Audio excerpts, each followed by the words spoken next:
Hello, this is Astrologer Coach Sonja Francis, and today we're going to be talking about the upcoming full moon in Taurus on November 6th at 5:23 p.m. East Coast time in the US and 2:23 p.m. West Coast time in the US. And so this full moon is actually the completion of eclipse season, which is really wonderful.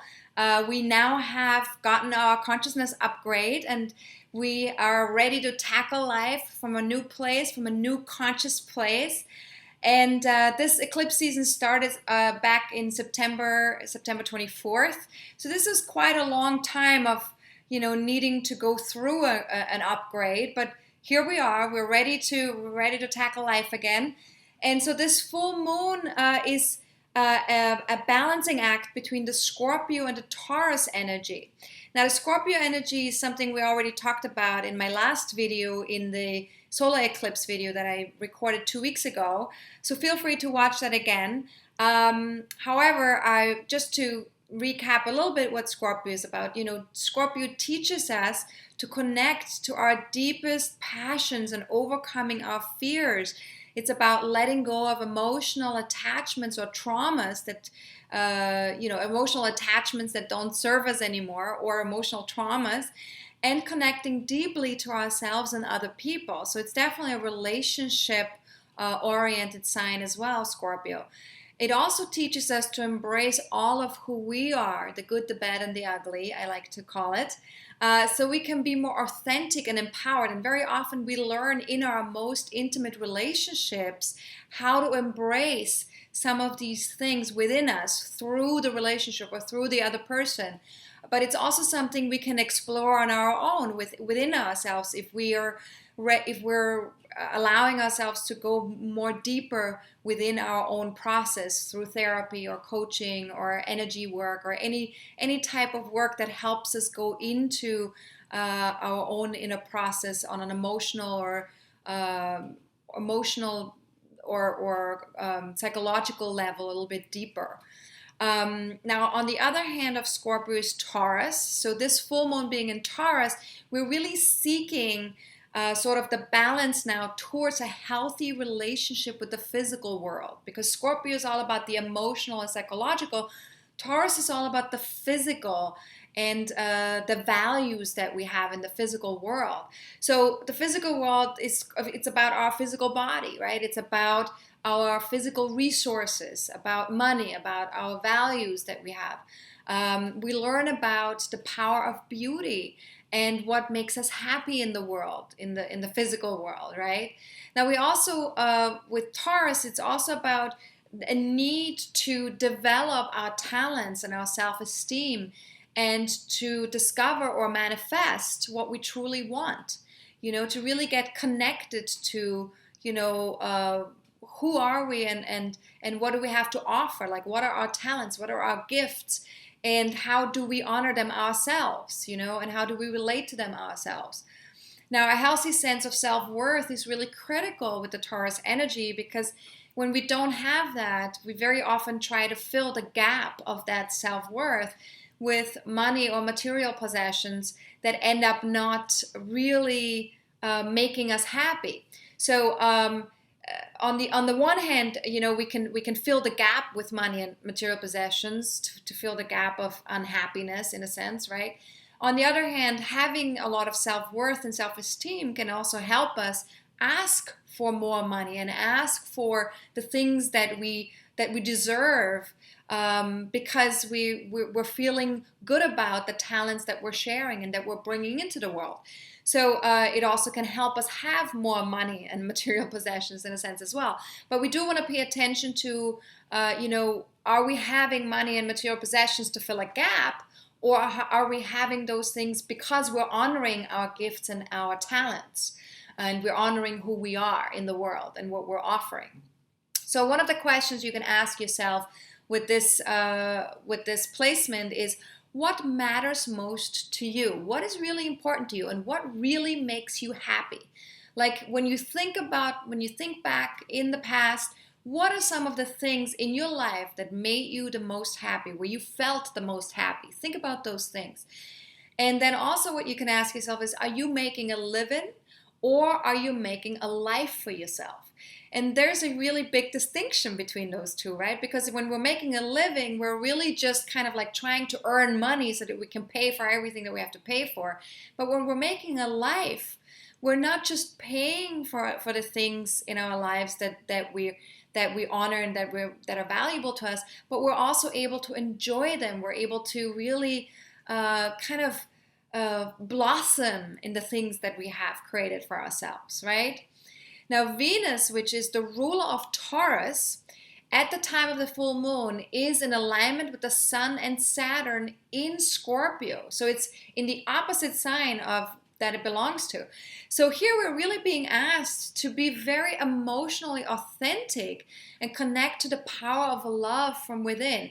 So we're really needing to look at the values that we have. Are they really true in connection to what we feel authentically within ourselves? Like, are those values aligned with that? Or are we just, taking things as important that bring us some sort of stability or some sort of safety in life?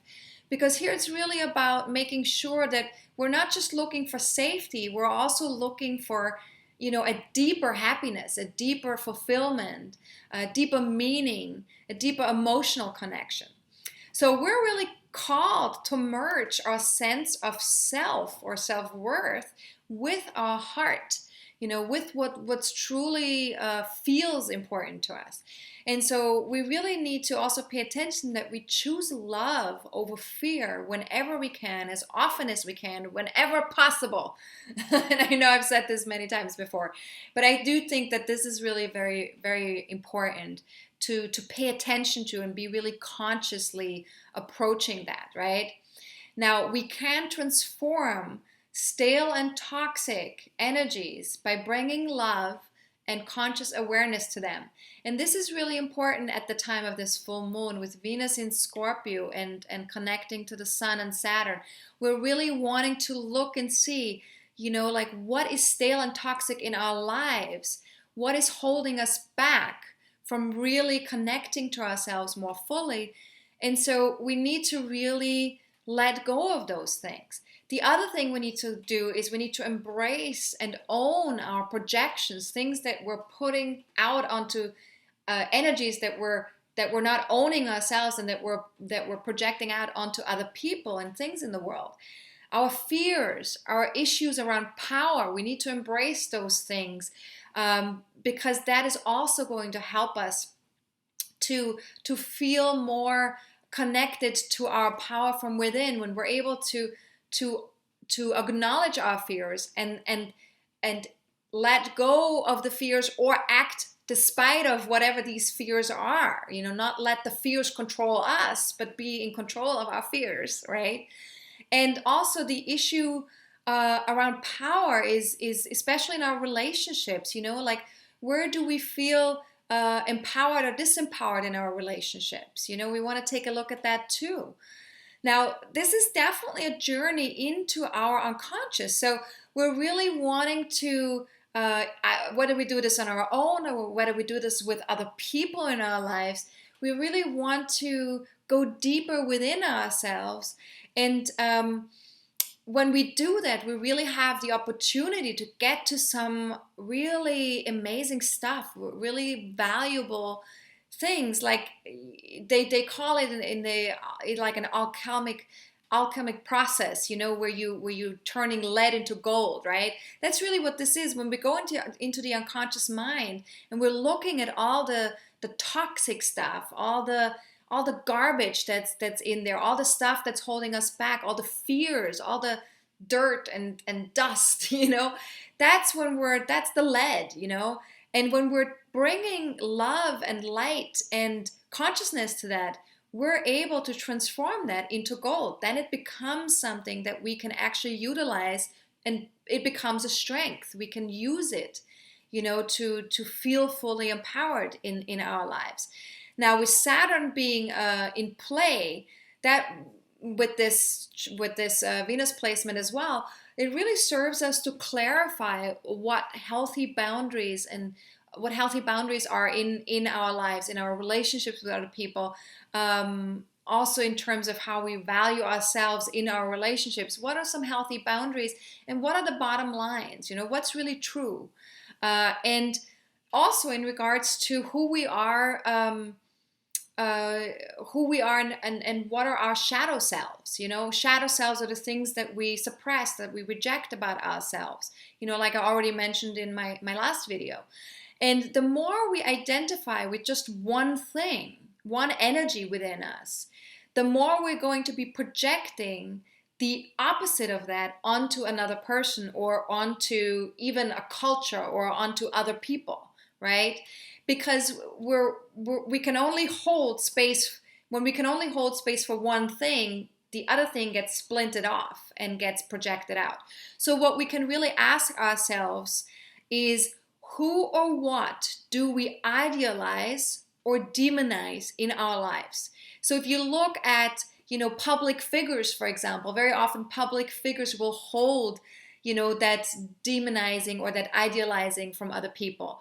But also people in your regular life, people you have intimate relationships with, or people in your family, or people, in your community that you idealize or demonize. Like, what energies are they holding for you, that are in you, within you, but you're not able to own them yet, right? And when we idolize someone, that's a little bit easier to kind of like look at that energy and go, okay, how can I own that energy? When we demonize other people, it becomes a little bit more tricky and a little bit more difficult.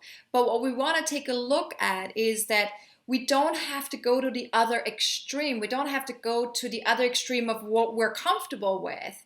When we're demonizing somebody, we can look at that person and go like, okay, what would be a healthy expression of who they are? Because very often they represent something extreme, like the polar opposite of what we identify with. And so then we want to go, okay, what's the healthy version of that, and how can I own that within myself, right?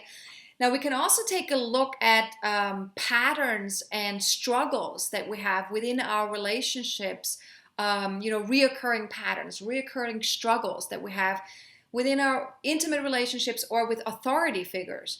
Because very often that's also a place where we project onto other people, is intimate relationships and authority figures. So take a look at that and see, how can we own some of these things more? How can we take responsibility for what's showing up there, and what we're not owning within ourselves in that particular relationship, right? So feel free to go to my solar eclipse video to watch some of that, shadow energy as well that I talk about there. But let's talk a little bit about Pluto, because Pluto is the planet that is connected to Scorpio. It's the modern ruler of Scorpio. And it aligns with Mars right now in Capricorn. And Mars is the traditional ruler of Scorpio. So here we have the modern ruler and the traditional ruler of Scorpio aligning in the same sign, almost in the same degree. And this is a very powerful combo because, first of all, because they're both connecting with each other in a very powerful way. Our personal will and the divine will of the universe is connecting. So what we want and what the universe wants gets connected as far as our long-term goals are concerned. But then it's also making a trine to the moon in Taurus. And that is a huge support, because that really supports us in aligning our values and what's important to us with the things that we're wanting to manifest and create long term. And it really encourages us to be completely honest with ourselves and other people about our intentions and motivations that we have in the things that we're wanting to create and wanting to manifest in the outside world, right? Now, Pluto and Mars and Capricorn are also making a square to Uranus in Aries. So this is a little bit more of a challenging aspect where we're being asked to stretch ourselves, where we're being asked to look for creative solutions and do things differently than we have done them before. So this is sort of like a truth or consequence time. So we're really being asked to be truthful, and if we're not, there may be a consequence to that. So we need to ask ourselves, what needs adjusting in our lives as far as our long-term goals are concerned? What needs to be put right? Is there anything that we haven't been authentic about and that needs to be put right?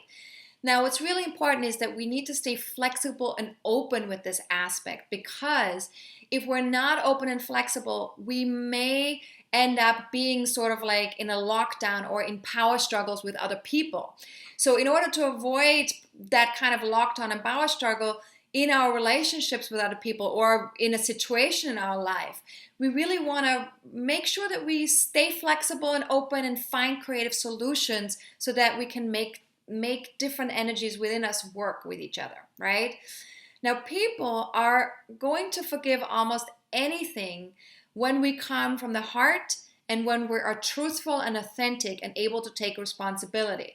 So that's really a good thing to remember too, because if we need to make adjustments, if we need to put something right, then definitely make sure that you come from the heart, that you're being honest, that you're being authentic, that you're taking responsibility.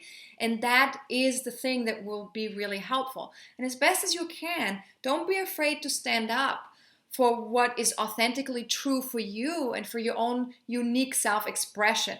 Because this is what we're here to do. This is what's happening right now in our lives, where we're all needing to kind of step up and stretch a little bit so that we can live out our authentic truth and our unique self-expression. So to sum it all up, right, this full moon definitely urges us to be resourceful and to go beyond any unhealthy social conventions. It really urges us to come from the heart and to really value the things that truly bring us happiness, not what we think brings us happiness, but what really truly brings us happiness, even in the darkest of times. And, there's a couple of other questions, a couple of other coaching questions that I want to pose to you, because I have found that questions are so powerful and that they can really support us and help us go to a deeper place in our process that we're in currently.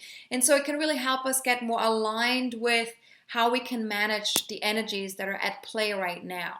So feel free with these questions that I'm going to be asking, and with all of the questions I've already asked in the video, feel free to sit with those questions. Feel free to journal on them, or to meditate with them, or to share them with a significant other or with a trusted confidant that you have, and really go over some of these answers with people and kind of process what's been coming up for you around these questions, right? So some more questions that you can ask yourself are, what is in the way of honoring my gifts and talents and feeling confident in the world?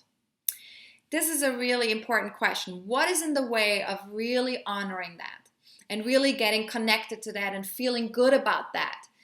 And once you find the answer to that question, could you let that go? Could you let that go, whatever is in the way right now of really connecting to that? And if you did let go of that, if you did let go of whatever is in the way, how might that empower you and other people in your life? Now, the last question I'm going to ask, which I think is really valuable as well, is which values would you need to transform in your life to create authentic relationships with yourself and other people?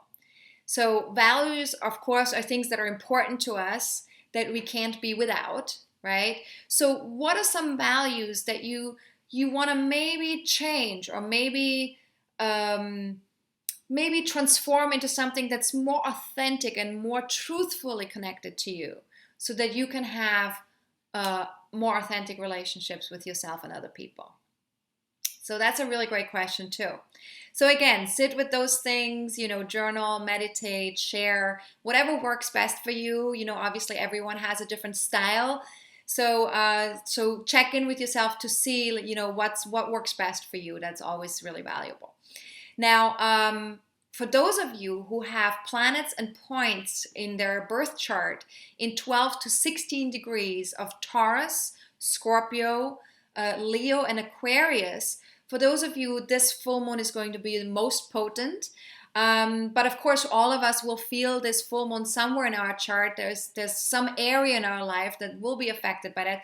If you want to understand that a little bit better in relationship to your birth chart, then feel free to watch my video on how to read my birth chart, which is, you can find that on YouTube, or you can also find it on my website when you go to the page that says forecasts for 2014, and you go to a link that's called astrology videos on that page, and that will bring you to the how to read my birth. Or you can just put it into a search window as well on that page as well, and then the video should pop up too.